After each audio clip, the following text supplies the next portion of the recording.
बात करते हैं आज हम अपने लेक्चर में significance of psi and psi square के बारे में। ठीक है, बिल्कुल सिंपल सा लेक्चर रहने वाला है। चलो स्टार्ट कर लेते हैं। पहले देखो, बोला जा रहा है the wave function psi can be regarded as an amplitude function of the wave. ठीक है, similar to the amplitude the wave function can take positive value in some region of space and negative value in the other region of the space. आप जानते हो amplitude कैसे काम करता है, आपने एम्पलीट्यूड पता होगा आपको। ठीक है, तो एम्पलीट्यूड की पॉजिटिव वैल्यू होती है और नेगेटिव वैल्यू होती है। ठीक है ना, it can take the positive values as well as negative value. Same आपके पास जो वेव फंक्शन होता है, सेम जो वेव फंक्शन होती है वो भी ऐसे ही बिहेव कर सकती है। ठीक है ना, वो जस्ट लाइक एम्पलीट्यूड बिहेव कर सकती है। कर सकती क्या है, करती हैं। ठीक है ना, उनका भी वेव फंक्शन का भी पॉजिटिव वैल्यू होता है और नेगेटिव वैल्यू होता है। ठीक है, तो देखेंगे अभी हम ग्राफ को समझेंगे कैसे। तो हाँ, जो वेव फंक्शन है वो एम्पलीट्यूड फंक्शन की तरह आप इसको ले सकते हो, मान सकते हो। ठीक है, you will see later in unit 9 how the nature of psi affect the formation of bond between atoms. ठीक है, हम देखेंगे। वैसे तो हमने बात कर रखी है, हमने लोअर क्लासेस क्लास 11th में बात कर रखी है। आई थिंक क्लास 11th की केमिस्ट्री में आपने पढ़ा होगा कि जो साई है वो बॉन्ड फॉर्मेशन में कैसे रोल प्ले करता है। ठीक है, MOT आपने पढ़ा होगा, मॉलिक्यूलर ऑर्बिटल थ्योरी। तो वहाँ पे आपने देखा होगा bonding orbital, anti bonding orbital. ठीक है, तो हाँ, आगे भी हम बात करेंगे अभी इन चीज़ के बारे में कि only the wave function of same phase, जब वेव सेम फेज में होती है। ठीक है, जब दो वेव सेम फेज में होती है तब जो बॉन्ड बनता है, तब तब जो ऑर्बिटल बनती है, तब जो मॉलिक्यूलर ऑर्बिटल बनती है, तो वो होती है हमारे पास बॉन्डिंग ऑर्बिटल। ठीक है ना, जिसके कारण क्या होती है, बॉन्डिंग होती है, जो बॉन्डिंग का कारण बनता है। ठीक है, अगर वेव आपके पास डिस्ट्रक्टिव इंटरफेरेंस कर रही है, अगर वेव डिस्ट्रक्टिव इंटरफेरेंस करती है तो हमारे पास एंटी बॉन्डिंग मॉलिक्यूलर ऑर्बिटल बनता है। ठीक है, इन चीज़ के बारे में हम डिटेल में देखेंगे। कहाँ पे हम देखेंगे, यूनिट 9 में हम बात करेंगे इन सब चीज़ के बारे में। अभी हम सिंपल से अपनी बस साई और साई स्क्वायर को समझ लेते हैं। देखो, for any particular physical situation under consideration Sai must be finite. तो साई की कुछ साई फाइनाइट वैल्यू हो सकती है। साई की वैल्यू आप इन्फिनिटी नहीं बोल सकते हो। ठीक है ना, जो आपके पास आएगी वैल्यू, साई से जो वैल्यू आएगी, ठीक है, साई की जो वैल्यू आएगी, तो वो एक फाइनाइट वैल्यू मिलेगी आपको, एक सिंगल वैल्यू मिलेगी और वो कॉन्टीन्यूस रहेंगी। ठीक है, मतलब जो क्या है, फाइनाइट का मतलब ऐसा नहीं कि इनफाइनाइट वैल्यू हो सकती है, ऐसा नहीं है। ठीक है, ना ही बहुत ज़्यादा बड़ी वैल्यू, ना ही बहुत कम, ना ही बहुत स्मॉलेस्ट वैल्यू। ठीक है ना, ना ही इनफाइनाइटेसिमली स्मॉल वैल्यू मिलनी चाहिए, ना ही हमें बहुत लार्ज वैल्यू मिलनी चाहिए। एक फाइनाइट वैल्यू मिलती है, सिंगल वैल्यू मिलती है किसी भी पोजीशन पे। ठीक है, और कॉन्टीन्यूस रहती है। Then only the wave function is said to be well behave. तब बोला जा सकता है कि हाँ, हमारा वेव फंक्शन सही से बिहेव कर रहे हैं। देखो क्या है, आपके पास ये 4 डायग्राम दिखा रखे हैं। ठीक है ना, 4 ग्राफ दिखा रखे हैं। इसमें देखो, ग्राफ ए में देखो, अगर मैं ग्राफ ए में बोलूँ तो ये जो वैल्यू है ये इन्फिनिटी की ओर लीड कर रहा है।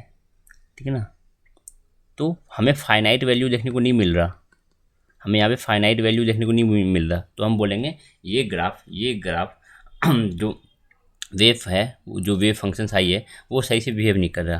ठीक है ना, तो ये ग्राफ हमारा सही नहीं है। इस ग्राफ में क्या दिक्कत है, सेकंड में क्या दिक्कत है, देखो आप बोलोगे कि आपको एक्स की इस पोजीशन पे, ठीक है, यहाँ पे देखो एक्स की इस पोजीशन पे आपको कितनी वैल्यू मिल रही है, 2 वैल्यू मिल रही है। एक वैल्यू आपको यहाँ पे मिल रही है, ठीक है, और एक वैल्यू आपको यहाँ पे मिल रही है। ठीक है, तो बोला जा रहा है कि फाइनाइट तो मिलनी चाहिए, ठीक है ना, और सिंगल वैल्यू मिलनी चाहिए। तो यहाँ पे हमें 2 वैल्यू मिल रही है, तो ये नहीं हो सकता। ठीक है ना, जैसे कि अगर मैं बोलूँ, अगर सिंपल लैंग्वेज में चीज़ों को समझा जाए, अगर आप किसी से उसकी पोजीशन पूछते हो, ठीक है ना, आपने पूछा अपने दोस्त से तुम्हारी पोजीशन क्या है, अभी कहाँ पे हो, तो वो आपको बता रहा है कि मैं अभी दिल्ली में हूँ।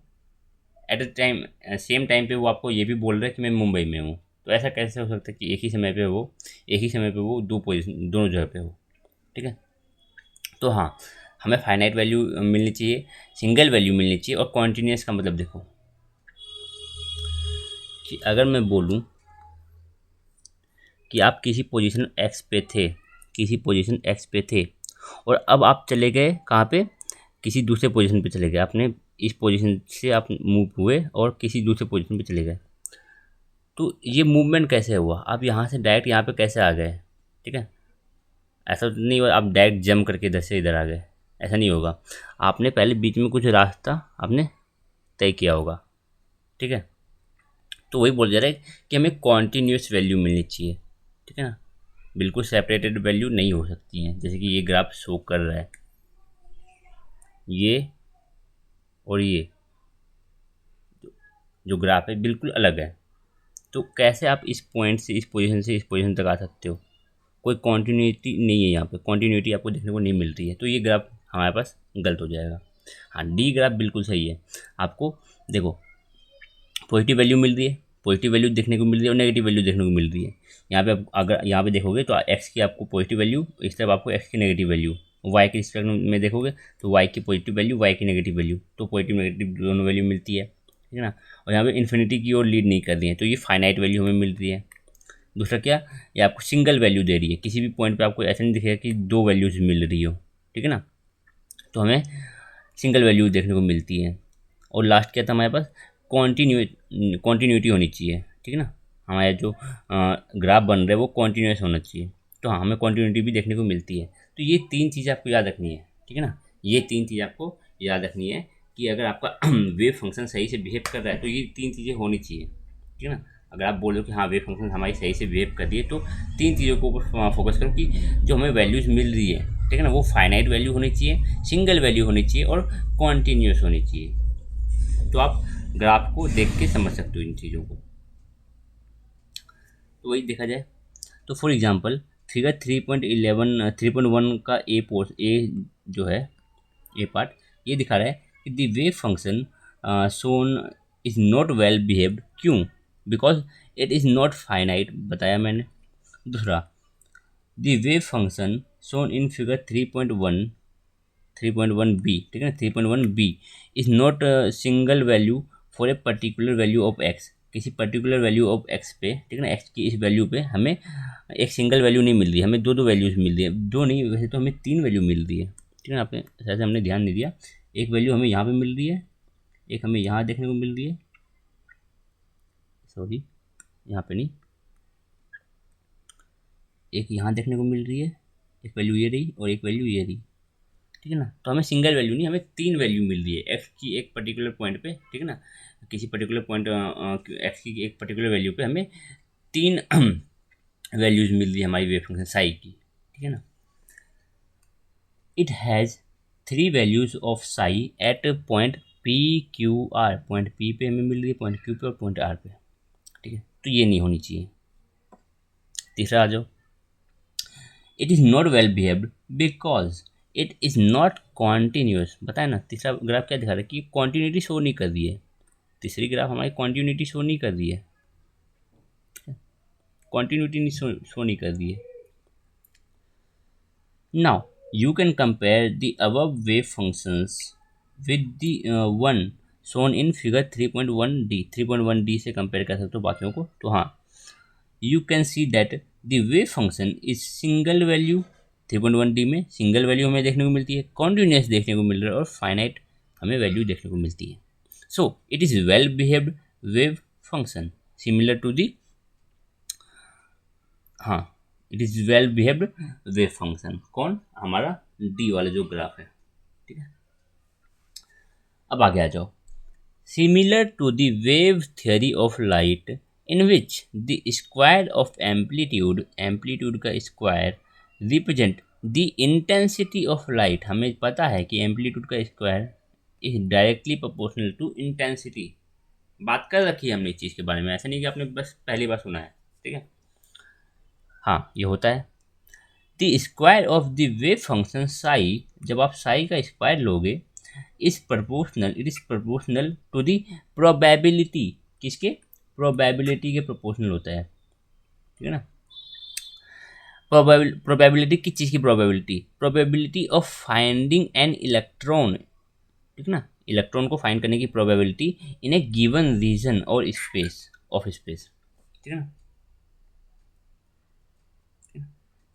तो किसी रीजन में इलेक्ट्रॉन फाइंड करने की प्रोबेबिलिटी को कौन दर्शाता है? हमारे पास साई स्क्वायर डायरेक्टली प्रोपोर्शनल है इसके, ठीक है। सिंस वी प्री एज्यूम, हमने पहले से एज्यूम कर लिया कि साई स्क्वायर इज प्रोपोर्शनल, हमने तो बोल दिया ना कि साई स्क्वायर प्रोपोर्शनल है कि जिसके probability of finding an electron in a given region, ठीक है ना। हमने ये तो नहीं बोला कि psi square is equals to probability, हमने इक्वल्स टू तो नहीं बोला है, ठीक है ना। तो it is not equal to the probability, ठीक है। तो psi square is not equal to probability of finding electron in a given region in space, ठीक है। तो हमने प्रोबेबिलिटी इसको प्रोपोर्शनल बोला हुआ है, ठीक है। अगर इक्वालिटी चाहिए आपको, अगर आपको इक्वालिटी चाहिए तो क्या करना पड़ेगा? The wave function psi has to be multiplied by an constant N, हमें एक कांस्टेंट से उसको मल्टीप्लाई करना पड़ेगा साई को, so that its square becomes this. देखो, अगर आपको इक्वल्स टू का साइन लाना है, हमें क्या करना है? इक्वल्स टू का साइन लाना है तो हमें क्या करना पड़ेगा? हमें मल्टीप्लाई करना पड़ेगा साई को किससे? एक कांस्टेंट से, जो हमारे पास यहाँ पर रहेगा एन, ठीक है। नॉर्मलाइजेशन कांस्टेंट होता है हमारे पास एन, ठीक है। देखो, अब हमने क्या बोला कि हमने साई स्क्वायर को कर दिया, साई स्क्वायर को कर दिया हमने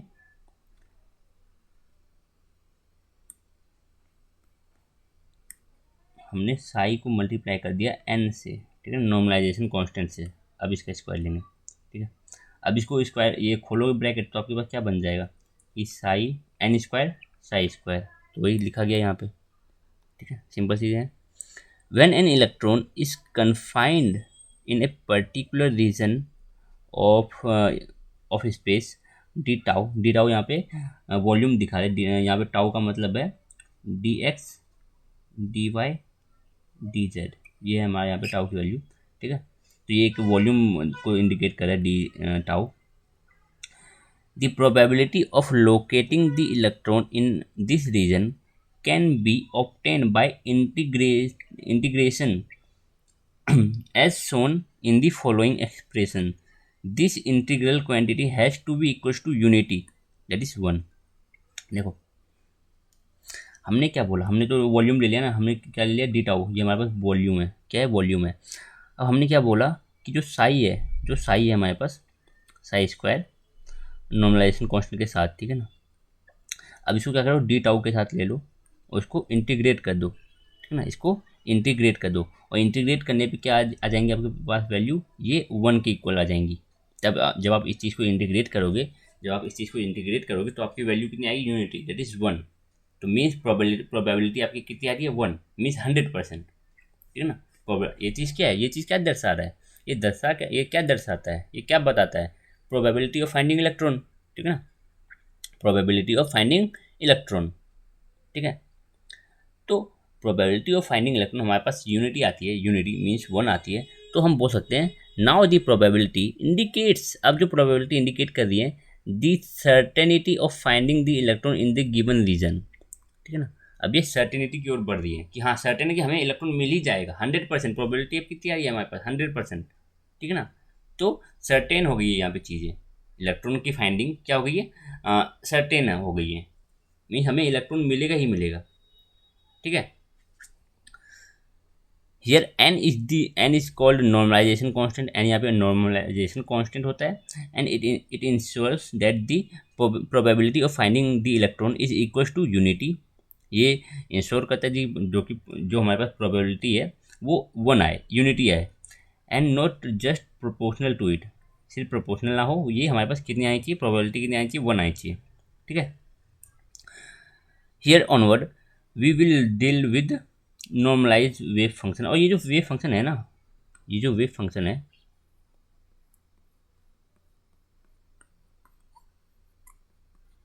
तो मिटाने दो, जो हम बोल रहे हैं कि N square psi square d tau, ठीक है, इक्वल्स टू 1। ये जो वेव फंक्शन है हमारे पास, या इस वेव फंक्शन को हम देखोगे बोला जाता है normalized wave function. Normalized wave function कब होता है? जब हमारे पास वेव फंक्शन, जब हम अब उसको वेव फंक्शन को इंटीग्रेट करते हैं और वो हमें यूनिटी दे, ठीक है ना, वो 1 के इक्वल है, ठीक है, तब हम बोलते हैं हाँ ये हमारे पास नॉर्मलाइज्ड वेव फंक्शन है। आपने अगर ऐसा भी है कि साई स्क्वायर को आप करो, इंटीग्रेट करो एक्स के रिस्पेक्ट में, ठीक है ना, सो डैट ये 1 के इक्वल आ जाए, तो हम इसको भी बोलते हैं normalized wave function, normalized wave function, ठीक है। तो यहाँ पे हमें नॉर्मलाइज्ड वेव फंक्शन देखने को मिल रहा है, ठीक है। सिंपल सी चीज़ें हैं, हमने क्या बोला, हमने बोला सिंपल चीज़ें हैं, हमने बोला कि हमारे पास साई स्क्वायर प्रोपोर्शनल है, साई स्क्वायर प्रोपोर्शनल है प्रोबेबिलिटी ऑफ फाइंडिंग इलेक्ट्रॉन के, लेकिन हमें प्रोपोर्शनलिटी को नहीं, हमें बस प्रोपोर्शनलिटी से हमारा काम नहीं चलेगा। हमने बोला प्रोपोर्शनलिटी को हटाओ, हमें इक्वालिटी चाहिए कि इक्वल आए 1 के, ठीक है ना। तो हमने बोला कि प्रोपोर्शनलिटी को हटाओ, तो हमने क्या किया, हमने नॉर्मलाइजेशन कांस्टेंट को यूज़ किया, तो हमने नॉर्मलाइजेशन कांस्टेंट यूज़ किया, ठीक है। और जब हम अपने स्मॉल वॉल्यूम, जब हम एक वॉल्यूम को लेके डी टाउ हमने वॉल्यूम यूज़ किया, ठीक है, तो हमने वॉल्यूम यूज़ किया डी टाउ और उसको इंटीग्रेट किया, ठीक है, अपने वेव फंक्शन को इंटीग्रेट किया वॉल्यूम के साथ, तो हमारे पास क्या आई वैल्यू 1, ठीक है ना। 1 मीन्स 100%, तो प्रोबेबिलिटी हमारे पास आ रही है 100%, मीन्स कि हम जो इलेक्ट्रॉन ढूंढ रहे हैं उसकी चांसेस मिलने की चांसेस कितनी, 100% की हमें इलेक्ट्रॉन मिल ही जाएगी, ठीक है ना। तो इलेक्ट्रॉन फाइंडिंग ऑफ इलेक्ट्रॉन यहाँ पे सर्टेन हो गई है। अब देखो concept of Sai star, sometimes Sai is complex function, हमने बात किया हुआ है पहले भी, ठीक है ना, कि हमारे पास वेव फंक्शन कॉम्प्लेक्स भी होती है, वेव फंक्शन कॉम्प्लेक्स हो जाती है जब आपके पास आई टर्म आ जाता है, ठीक है ना, जब आपके पास इमेजिनरी टर्म आ जाती है तो जो हमारा वेव फंक्शन होता है वो कॉम्प्लेक्स हो जाता है। Since the probability of finding the particle has be a real quantity, ठीक है, जो फाइंडिंग ऑफ इलेक्ट्रॉन है उसके लिए हमें क्या चाहिए, रियल नंबर चाहिए, रियल वैल्यू चाहिए। In such case the above normalization condition represented by this, जो भी हमने बात किया ये वाला इक्वेशन, ठीक है ना, अगर आप इस चीज़ को यूज़ करोगे, इस चीज़ को यूज़ करोगे, अगर इस इक्वेशन को यूज़ करोगे आप कब, जब आपके पास वेव फंक्शन कॉम्प्लेक्स है, तो कॉम्प्लेक्स वेव फंक्शन के लिए जब आप इस इक्वेशन को यूज़ करोगे तो आपके पास जो वैल्यू आएगी वो रियल वैल्यू नहीं मिलेगी आपको, ठीक है ना। तो आपके पास रियल वैल्यू जो हमें मिल रही है 1 नहीं मिलेंगी आपको, ठीक है ना। तो अब हम क्या करेंगे, in these cases normalization constant is given by, हम ये यूज़ करेंगे, ठीक है। अब हम क्या यूज़ करेंगे, देखो सेम है N square psi d tau equal to 1। हमने क्या किया, साई स्क्वायर, यहाँ पे psi square mean psi into psi, तो हमने दूसरा वाला जो साई है यहाँ पे, जो दूसरा वाला जो वेव फंक्शन है, ठीक है, यहाँ पे हम साई स्टार यूज़ कर रहे हैं। यहाँ पे क्या है, where psi star is the complex conjugate, psi star क्या है, it is the conjugate of psi, it is the conjugate of psi, ठीक है ना, कॉन्जुगेट ऑफ साई। और हम ये कैसे लेंगे, साई का कॉन्जुगेट कैसे लेंगे, बस सिंपल सा काम करना है, जो साई का जो आई होता है, साई में जो आपके पास इमेजिनरी टर्म होता है, ठीक है ना, कॉम्प्लेक्स वेव फंक्शन में इमेजिनरी टर्म होता है, कॉम्प्लेक्स वेव फंक्शन साई उनमें इमेजिनरी टर्म आती है, ठीक है ना। तो उस इमेजिनरी टर्म को आपको क्या कर देना है, उस इमेजिनरी टर्म का नेगेटिव ले लेनी है, ठीक है ना। तो psi star is the complex conjugate of psi and it is obtained by replacing i in psi by minus i, ठीक है ना। जो आपके पास वेव फंक्शन साई है उनमें जो इमेजिनरी टर्म है उसका नेगेटिव ले लेना है, ठीक है ना। इमेजिनरी टर्म का जब नेगेटिव ले लोगे, साई में प्रेजेंट इमेजिनरी टर्म का जब आप नेगेटिव ले लोगे, ठीक है, तो वो बन जाएगा आपके पास साई स्टार, ठीक है।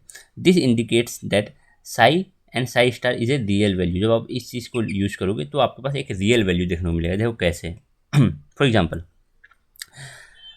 मान लो psi is equal to e to the power imaginary term i और एक्स, ठीक है ना, देन साई स्क्वायर क्या होगा, ई की पावर आई एक्स इंटू ई की पावर आई एक्स, ठीक है ना। साई क्या है, साई की वैल्यू क्या है, ये, तो साई इंटू साई क्या हो जाएगा, दिस इंटू दिस, ठीक है ना।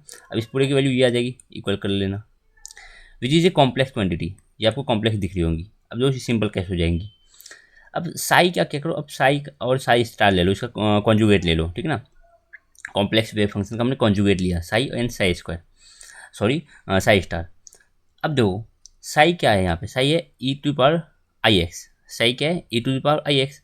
और साई स्टार में हमने क्या बोला आपको, सिंपल काम कर लेना है, जो इमेजिनरी टर्म है उसका नेगेटिव ले लेना है, तो हमने माइनस आई ले लिया इस बार, ठीक है, माइनस आई।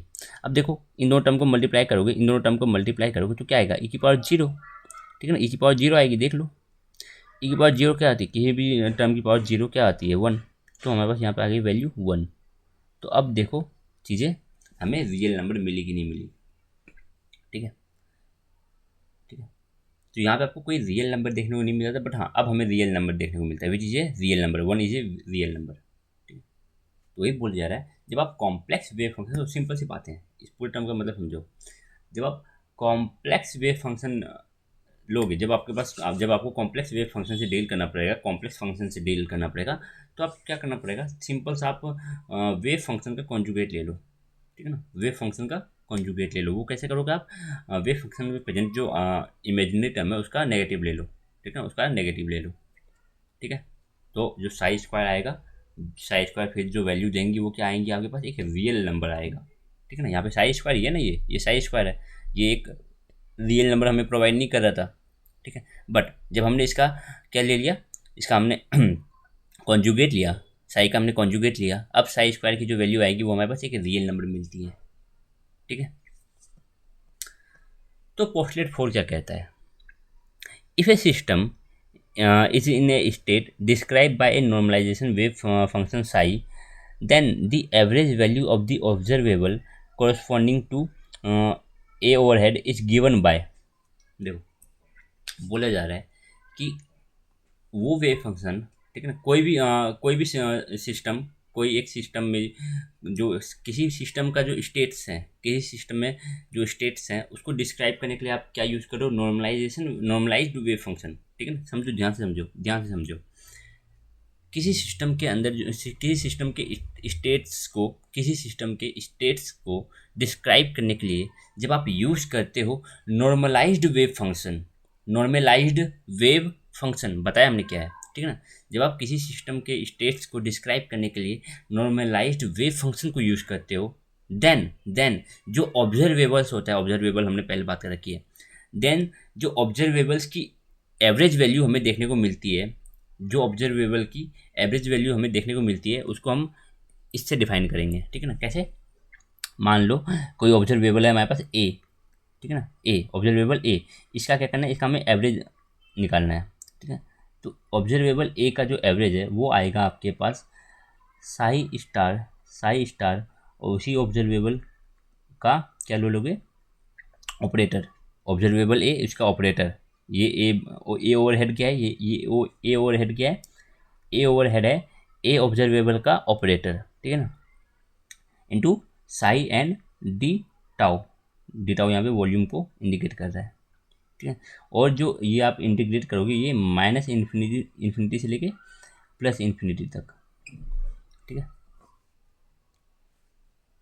तो ये हो गया आपके पास, तो इससे आप उसको डिफाइन करोगे, ठीक है, एवरेज वैल्यू को ऐसे निकालोगे, सिंपल सी बातें हैं। अब देखो क्या है, it may be worth mentioning here that more general form of Schrodinger equation is time dependent Schrodinger equation, ठीक है। जो ज़्यादा जो हम यूज़ करेंगे, ज़्यादातर जो श्रोडिंगर का जो मोर जनरल फॉर्म है, श्रोडिंगर इक्वेशन का जो मोर जनरल फॉर्म है वो है टाइम डिपेंडेंट श्रोडिंगर इक्वेशन। लेकिन अब तक तो हमने देखा नहीं है, अब तक तो हम टाइम इंडिपेंडेंट वाले की बात कर चुके थे, ठीक है ना। तो time dependent Schrodinger equation is more general form of Schrodinger, ठीक है ना। अब क्या है time dependent, in time dependent Schrodinger equation जो हैमिल्टोनियन ऑपरेटर होता है और जो वेव फंक्शन होता है ये दोनों ही डिपेंड करने लग जाती है टाइम पे, ठीक है ना, ये दोनों ही डिपेंड करने लग जाती हैं टाइम पे, जिसको ये इक्वेशन बताता भी है कि जो आपके पास साई है, साई से पहले हैमिल्टोनियन ऑपरेटर लगा दिया, ठीक है ना, इक्वल्स टू इमेजिनरी टर्म, ठीक है ना, इनटू आपके पास प्लैंक्स कांस्टेंट एंड आपके पास ये क्या है, पार्शियल डेरिवेटिव ऑफ क्या साई वेव फंक्शन, ठीक है ना। वेव फंक्शन का आपको पार्शियल डेरिवेटिव ले लेना है विद रिस्पेक्ट टू टाइम, ठीक है। इसको अगर स्टेटमेंट में बोला जाए तो this equation essentially state that the rate of change, ये क्या दिखा रहा है, rate of change of wave function, ठीक है ना, rate of change of wave function with respect to time is determined by the action of Hamiltonian operator on wave function psi, ठीक है ना। क्या दिखा रहा है ये, इसको आप बोलोगे कि the rate of change of wave function, the rate of change of wave function with respect to time is depends on the action of Hamiltonian operator on the wave function psi, ठीक है। Simple सी है, कुछ ज़्यादा खास नहीं है, हमें बस इतना ही जान लेना है, ठीक है। हाँ, यही हमारे पास पोस्टुलेट 5 है, ठीक है ना, यही हमारे पास पोस्टुलेट 5 है कि द वेव फंक्शन और state function of a system evolve in time according to the time dependent Schrodinger equation, कि जो आपके पास वेव फंक्शन है, जो वेव फंक्शन है और जो या तो स्टेट फंक्शन बोलो, ठीक है ना, जो वेव फंक्शन है वो डिपेंड करता है किस पे, टाइम पे। ऐसा तो सिंपली ऐसा बोल सकते हो कि वेव फंक्शन में प्रेजेंट जो स्टेट, वेव फंक्शन के जो स्टेट वेरिएबल्स होते हैं, ठीक है ना, ठीक है ना, वेव फंक्शन के जो स्टेट्स हैं वो चेंज होते हैं over time according to Schrodinger time dependent equation, ठीक है ना, टाइम डिपेंडेंट श्रोडिंगर इक्वेशन के अकॉर्डिंग जो स्टेट्स वेरिएबल हैं, जो स्टेट वेरिएबल हैं, ठीक है ना, किसी सिस्टम के जो स्टेट्स हैं, ठीक है ना, किसी सिस्टम के जो स्टेट हैं वो चेंज होते हैं विद रिस्पेक्ट टू टाइम। तो यही हमारे पास पोस्टुलेट 5 है, ठीक है। वैसे हमारा ज़्यादा कुछ खास नहीं है, इतना कुछ पूछा नहीं जाएगा, सिंपल से क्वेश्चन ही आएंगे कि साई क्या होता है, साई स्क्वायर क्या होता है, ठीक है ना, ये सिंपल से ही क्वेश्चन हमारे पास आते हैं एग्जाम में, ठीक है। बट हाँ, सिंपल ही है ये भी, इसमें भी कुछ खास नहीं है, इससे सिंपल सा बोला गया है कि जो वेव फंक्शन है, ठीक है ना, वो इवॉल्व होने का मतलब, यहाँ पे इवॉल्व होने का मतलब है यहाँ पे इवॉल्व होने का मतलब कि उसके जो स्टेट वेरिएबल्स हैं, ठीक है ना, जो उसके स्टेट्स हैं वो चेंज हो रहे हैं ओवर टाइम, समय के साथ साथ उसकी स्टेट चेंज हो रहे हैं, ठीक है ना, according to time dependent Schrodinger equation, जो हमारे पास ये हमारे पास टाइम डिपेंडेंट श्रोडिंगर इक्वेशन है, ठीक है। तो चलो आज के लेक्चर में हम इतना ही देखेंगे। आई होप आपको ये लेक्चर समझ में आया हो। अगर कोई भी डाउट है इस लेक्चर में, ठीक है ना, कोई भी टर्म जो आपको समझ में नहीं आया, कोई भी पार्ट जो आपको समझ में नहीं आया, तो आप कमेंट में मुझसे पूछ सकते हो, तो मैं उसका एक डाउट वीडियो बना के डाल दूंगा, ठीक है। बट हाँ, आप वो एक दो बार वीडियो को दोबारा से क्या कर सकते हो, रिप्ले करके देख सकते हो, अगर आपको समझ में नहीं आ रहा है तो, ठीक है ना। अगर हाँ फिर भी नहीं आ रहा है तो आप मुझे कमेंट करके बोल सकते हो, ठीक है। मिलते हैं अगले लेक्चर में, बाय।